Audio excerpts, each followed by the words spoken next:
Hello everyone, and many thanks for your interest. I'd like to share some Qigong exercises with you. I call these exercises Tai-Qi-Gong because there is an element of Tai Chi and a strong element of Qigong. And these exercises have my personal approach to it.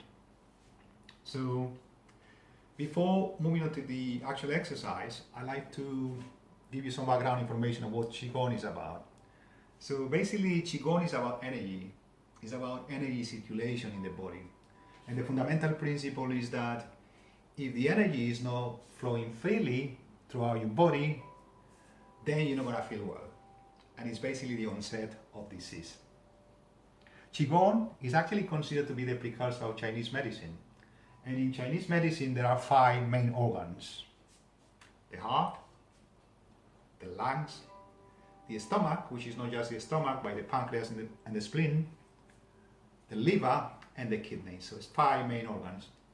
And basically, these 5 main organs are energetically irrigated through 2 main channels in the body: the governor and the functional.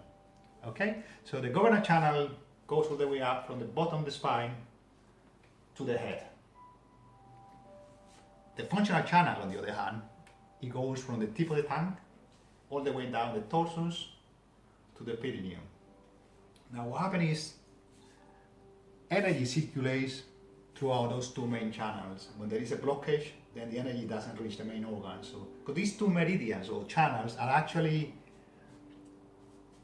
connected to the 5 main organs. So if there is a leakage or a blockage, the energy is not going to reach the main 5 organs. And obviously you're not going to function properly. So the idea with the exercises is basically to reconnect the energy so that it flows and we feel more energetic. So the first exercise is very simple, as I said.